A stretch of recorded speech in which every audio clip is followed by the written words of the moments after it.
ছবিতে যাকে দেখছেন তিনি অভিনেতা চঞ্চল চৌধুরী। অভিনয় করেছেন উপমহাদেশের অন্যতম সেরা নির্মাতা মৃণাল সেনের চরিত্রে। তার কিছু লুক অনেক আগেই প্রকাশ পেয়েছিল কলকাতার সংবাদ মাধ্যমে। এবার এলো টিজার। মৃণালকে নিয়ে বানানো সৃজিতের সিনেমা পদাতিক। এতেই মৃণাল সেনের চরিত্রে দেখা গেল চঞ্চলকে। 14 মে বিকেলে প্রকাশ পেয়েছে সিনেমাটির টিজার। 2018 সালের 30 ডিসেম্বর বিদায় নেন মৃণাল সেন। চিরবিদায়ের সেই দৃশ্য দিয়েই শুরু হয়েছে পদাতিক সিনেমাটির টিজার। 14 মে মৃণাল সেনের জন্ম শতবার্ষিকী উপলক্ষে পদাতিকের টিজার প্রকাশ করা হয়েছে। 1 মিনিট 37 সেকেন্ডের এই ঝলকে ছবির কিছু গুরুত্বপূর্ণ দৃশ্য উপস্থাপন করা হয়েছে।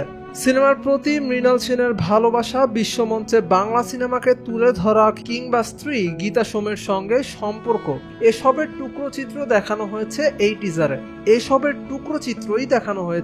টিজারে। টিজার শেষ হয়েছে সিনেমাটিক কায়দায়, চঞ্চলের মুখে কাট হিট সংলাপ দিয়ে। ছবিটি নিয়ে চঞ্চল চৌধুরী আগেই বলেছেন, মৃণাল সেনের চরিত্রে অভিনয় করাটা একটা দুঃসাহসিক ব্যাপার। এই চরিত্রে অভিনয় করার জন্য সাহস থাকতে হয়। সেই সাহসটি আমার আছে কিনা একজন তৃতীয় ব্যক্তি হয়ে বিষয়টা চিন্তা করলে আমার তো অবিশ্বাস্য লাগছে। পদাতিকে মৃণালের স্ত্রীর ভূমিকায় অভিনয় করেছেন মনামি ঘোষ। ছবির সঙ্গীতের দিকটা সামলেছেন ইন্দ্রদীপ দাশগুপ্ত। টিজার প্রকাশ করা হলেও ছবিটির মুক্তির তারিখ এখনো জানায়নি সংশ্লিষ্টরা।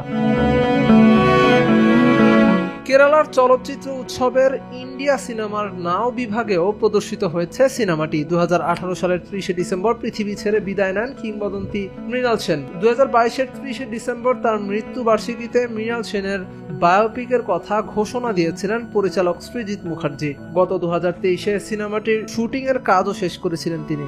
বায়োপিকে মৃণাল সেনের স্ত্রীর ভূমিকায় অভিনয় করতে দেখা গেছে পশ্চিমবঙ্গের অভিনেত্রী মনামি ঘোষকে।